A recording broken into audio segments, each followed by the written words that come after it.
final speaker today is a student at the Downingtown STEM Academy. Medha Raman is a junior here at STEM and is deeply interested in music and the performing arts. She's a member of the Philadelphia Youth Orchestra and plays 3 instruments. Her talk, titled My Favorite Language, discusses how her personal experiences with Italian opera singing have changed her perspective on music's power. Through her 13 years of musical experience, she has developed a great appreciation for music and seeks to make it a new, popular method of communication in society.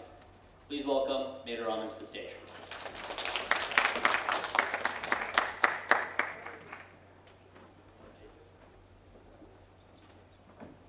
Hey, Mom's got the camera out. Nice.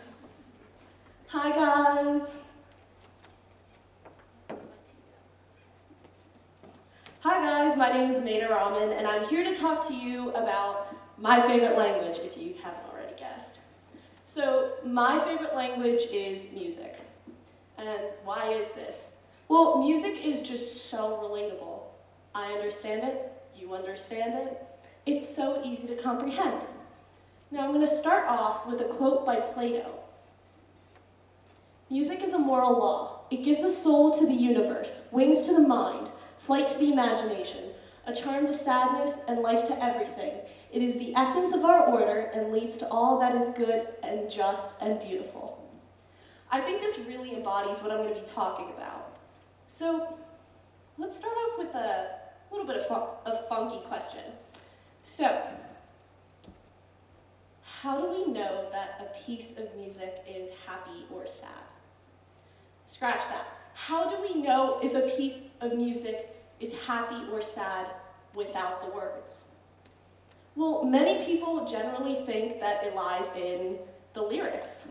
But if you take a piece by like Beethoven or Bach or Mozart or any big composer and put it out there, how do you know if it's happy or sad?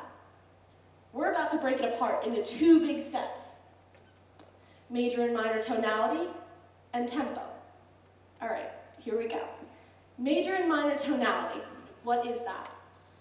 It's the feeling of a piece.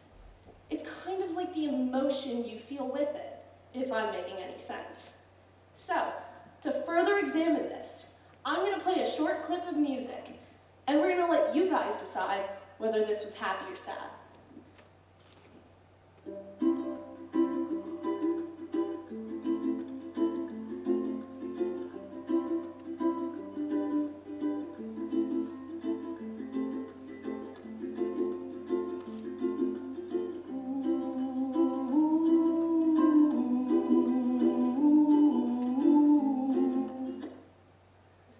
So my dad really likes this song, but what do we think?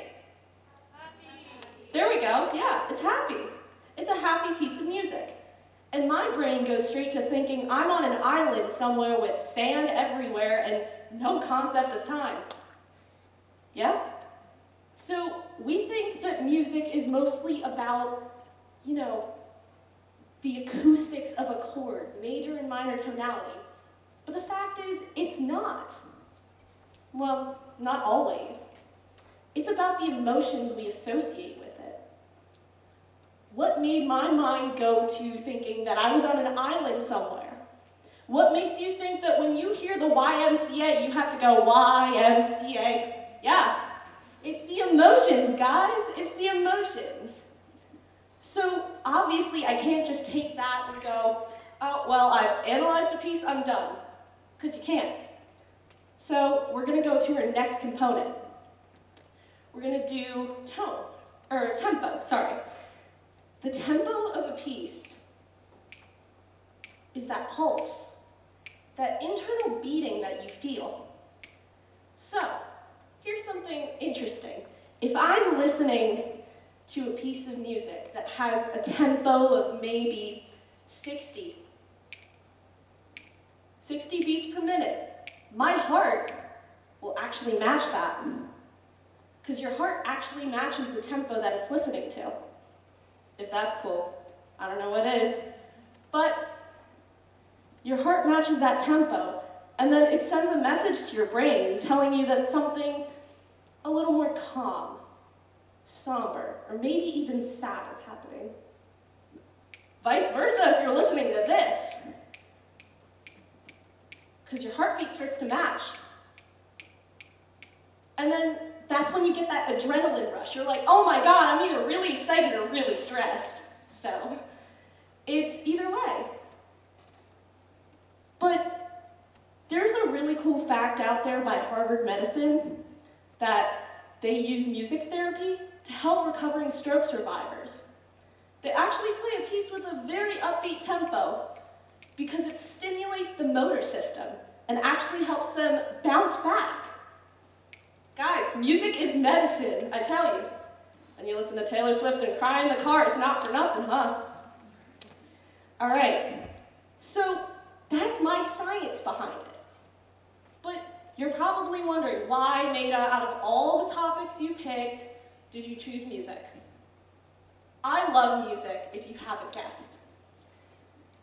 Music has always been a big part of my life, and now I'm a 12-year pianist and a member of the Philadelphia Youth Orchestra and a musician with the Downingtown East Marching Band. And I love it. But there's something that I've picked up a little more recently that's kind of bizarre, but it's really cool, you know? I like to sing in different languages. And specifically, opera. And opera is one of those things it's really weird. You never really understand it. Because you're thinking, well, oh, opera, it's women in big gowns singing obnoxiously high and loud. Or men with very growly vowels. Maybe, but not really. There are altos out there, for example, women who sing more in their speaking range. Somewhere like where I'm talking to you right now. Those are altos. So that's not always true. The piece I'm going to be singing for you today is from the opera called Gianni Schicchi. Gianni Schicchi includes the themes of family, love, death, and drama. And you can write an opera about virtually anything. You can write an opera about the lunch we had today. Anything. So this piece I'm singing is called O mio bambino caro, which loosely translates to My Dear Father in Italian. And the song is sung by Loretta, who is a primary character in the opera, and she's begging her father to let her go to Italy. So I hope you enjoy this.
Thanks, Dad.